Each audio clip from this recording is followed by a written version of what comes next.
Welcome everyone to Dead Talk Live. I'm your host Viz. Our guests tonight are writer-director Anthony DiBlasi and star Jessica Sula from Malum, which is now streaming on all major on-demand platforms. I want to thank you both for being our guests and congratulations on this film. I really look forward to breaking it down in the next 15-20 minutes with the both of you. Now, I want to start with Anthony. Anthony, it is rare that a film is rebooted, reimagined by the original filmmaker. Now, the original film that we're talking about is Last Shift from 2014. So tell us what inspired you to retell your own story. Well, Cecil B. DeMille did it with the Ten Commandments, so I just wanted to Oh follow yeah, on that track. and Uh, that's what you need to know. He as just far wants as the Cecil B. American, yeah, Cecil. As far as American directors, right? I know it happens a lot with international Mm-hmm. films because they make a great movie like Funny Games and like let's bring it to the States. But for me, when we did the original one, I was really happy with that film. We did it at a very limited budget, but it was very precise in what we wanted to do. And my co-writer on that, Scott Boyley, and we talked about maybe doing. He wanted to do a prequel. I really wanted to do a sequel, so we didn't really put anything to paper. And then the Welcome Villain guys, they just formed that company, and Luc LeBeau approached me. He's like, "Listen, I'm a big fan of Last Shift, and what do you think about jumping into that world again?" And I think because Last Shift was more of a cult film, Mm-hmm. we wanted to introduce it to a new audience. We wanted to hit a wider audience with this movie. So we felt the best way was to reimagine it. And that's how we coined it, a reimagining, not really a reboot, not really a remake. Yeah, We're gonna reimagining is definitely suits it better. Now, yeah. Jessica, you are the main star in Malum as Jessica Lauren, originally played by Juliana Harkavy. I'm sure you must have had a lot of questions for Anthony about how he wanted your Jessica Lauren to be portrayed. So, how Mm. did Anthony explain to you the character and how he wanted you to play it out?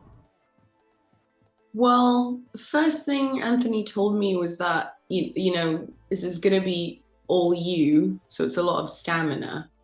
And then the second thing was he just didn't want me to be distracted by the other performance. So he just said, "Don't watch it." He's like, "Don't, please don't watch this. I just need you to separately become this person and go on this journey." So it kind of was, it was, I think when we were talking about it, it was more the fact that this is just going to be a lot to do in a short space of time. And, I mean, Anthony, you're very good with like character centric stuff. So it was just going to be keeping the pacing and the journey that she's going through whilst making something, even though it's reimagining and we're going back, it still felt very, Unique. guerrilla filmmaking, like in this, uh, why did I forget what a police station was called? In this, I was like, in this police Thing. station. Yeah, so I think it was focused more on that. And then I I hadn't acted for a while, so I was like, oh man, I don't know if I can do this because it just is hard. It was hard. It was hard work, but it was kind of taking it day by day type Yeah. of thing. Now, So Anthony, when you saw Jessica, what made you say, you know what? She's the person I want to play this version of Jessica Soren. I knew the type of actor we were looking for, someone that had a confidence and a assuredness. I think the biggest thing with this movie is that the character of Jessica is on a journey. Mm-hmm. She's solving a mystery. She has agency. And I think you never really know until you meet with an actor. I mean, that's how I gauge it. And so when Jesse and I had our first meeting, I felt like we really hit it off right away. And, if we can break the ice within the first 10 to 15 minutes, then I feel like we get to where we need to go on set. And that's a big part of that journey. Like, how are we going to collaborate on set, and how are we going to create this character together? And for me, it's just, I want to make her as comfortable as possible so she can go on that journey and be, her best self on set, and doesn't feel like she's being distracted too often. Exactly. And you said it great. If you have chemistry within the first 10, 20 minutes of meeting, then you're right. That is going to lead to a good relationship on the set itself. And it ultimately, what happens behind the screens comes through on the screen to what the audience sees. I mean, would you agree with that? Yes, almost. I think sometimes it was hard because we would get along a little too well. So it was like, guys, you got focus here. Let's stop cracking each other up. Now, you told us that you did not watch The Last Shift before filming, but since now the movie's out, have you watched the original? No, I haven't. I like looking at this chat that's going on here. Oh, those are the people chatting. Yeah. I like that somebody's catching up with someone. That's sweet. I still haven't watched it. I think, can I tell you, I loved filming Malum. It was like really jovial at times, but it was also really hard because I would just watch a lot of sad shit at the same time. So I've kind of put it to rest. I've just like put it here because a lot of like love went into it, but that is, she's under a lot of stress. Yeah. That's so when when you first read the script, Jessica, and you saw the story, what was your initial reaction to your character? Well, that we talked about that at the beginning because I thought it was very fun. Like it was really like high stakes, kind of kicks off, it was just crazy and like in your face. Yeah. And then you're nervous because with the horror world, you just never know what production team you're going to get, you know what I mean? Or director. And a lot of people like to make horror to like just churn it out. And it just kind of means nothing. You just want to see people being butchered. Yeah, and butchered, Yeah. Which, look, I get it. Everyone likes to escape in that way sometimes.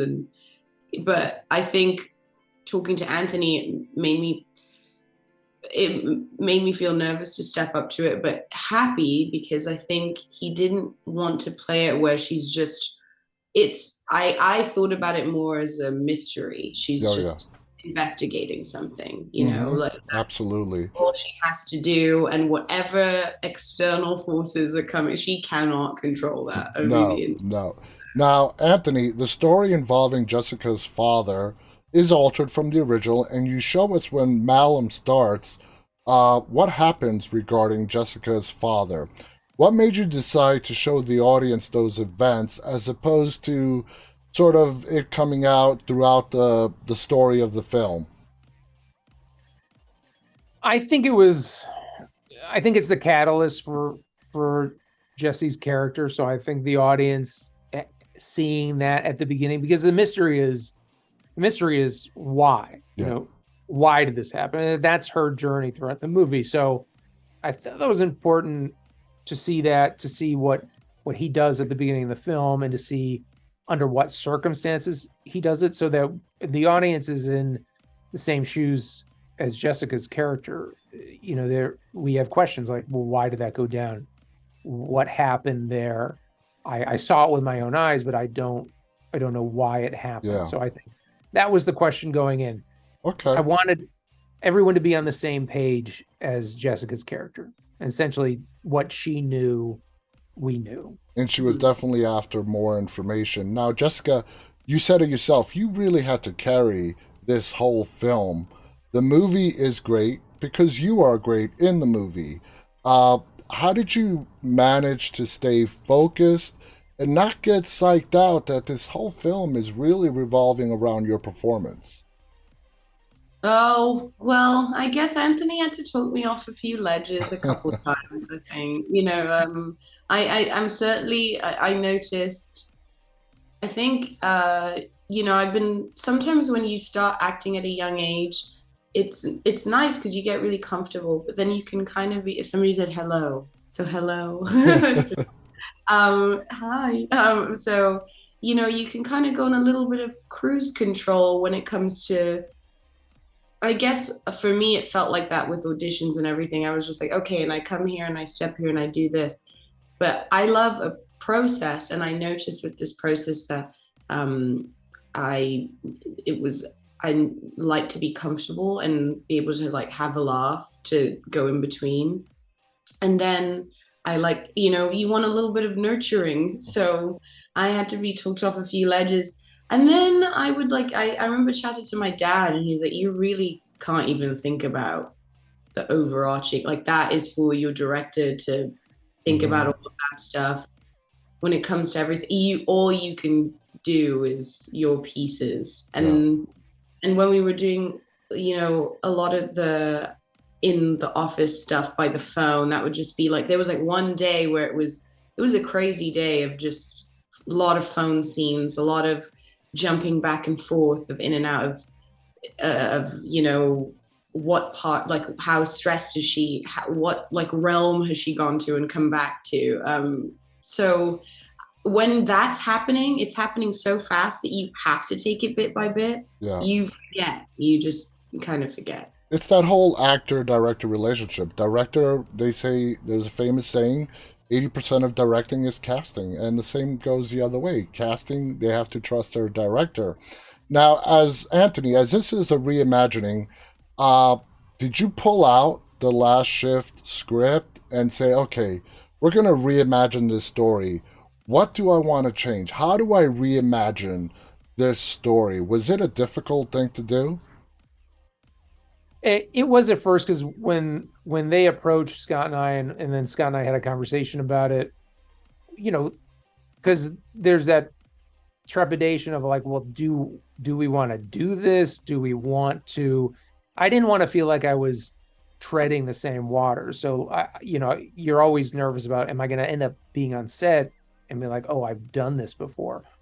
But I never felt that way. And I think when we sat down to write a treatment, we took out the old script, we watched the movie again, kind of looked at like, well, what was there anything that didn't make it on the screen from the original script? And after that, just one session, I think we just threw everything away. I knew there were certain things I wanted to carry over because for me, I was making for a new audience. So Yeah.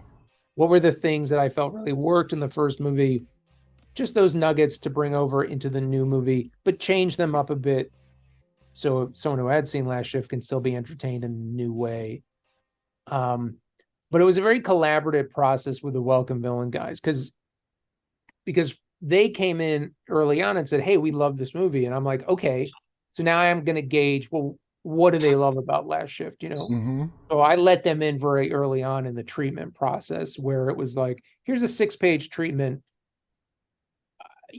just little things that we knew we wanted to go. And I gauged their reaction to that. And I wasn't yet inspired, right? At 6 pages, I'm like, okay, I'm still finding my way. But then at Yeah. 12 pages and then at 20 pages, I'm like, there's a certain point where you're like, okay, You now get I know what fired I'm up. excited Yeah. about. Yeah, you gotta get fired up. You gotta feel like, okay, what's the journey? What's taking me in a new direction?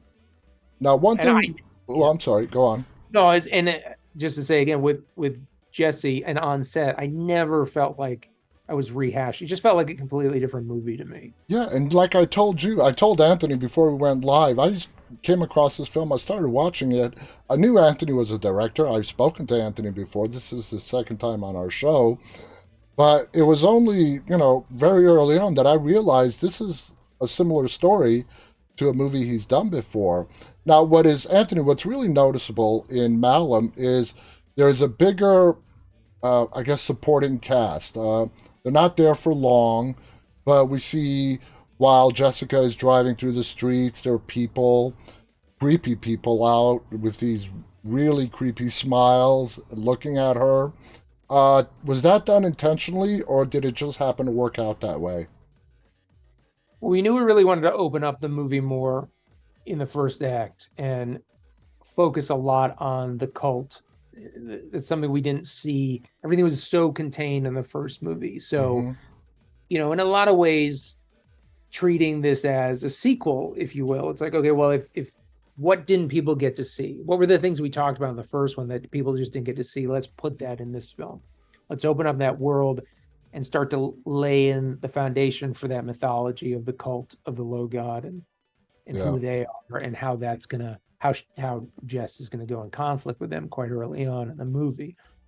Okay. Now, Jessica, anybody who's seen the poster for Malum, you're the cover drenched in blood. All right. Now, the movie does have its fair share of blood. How was it working with all that makeup on? Did you try to have fun with it? Was it really distracting? Tell us about that. Oh yeah. So actually it was very exciting when I first heard. I was like, yeah, I want to be covered in blood, like just covered. And talking the prep before it was like just because it's so satisfying. And Anthony was like, "You're gonna be covered in blood," and then he was like, "I don't think you understand the amount of blood we're gonna put on you." And I was like, "Whatever, man. You're just gonna put some blood on me. It's gonna be a lot." But then when it was over me and spilling, a part of me was so excited. But then I kind of had to like put that away because it's such a distressing moment, like just a moment of like, what the hell's happening to me? And then I think it's day 2 when you have to put the blood on again. That's when the blood starts to get a little old. But actually, you guys timed it pretty well because it was like really towards the end, and then oh my god, the cat that I'm watching, she is up in a tree, just so high up right now that I'm looking at. Get her. I was like, oh, Esther. Anyway, so yeah, I kind of liked. It's uncomfortable after a bit of time. There was one night I had to shower in that police station, which was disgusting. And it was just so like I would go back to where I was staying, and there were days where I just would say I'm just going to shower at home. Uh-huh. So that one day I went home and I was in the elevator with all these like teenage like guys. They seemed like young kids. They were just all just staring at me like, what's happening? Are you okay?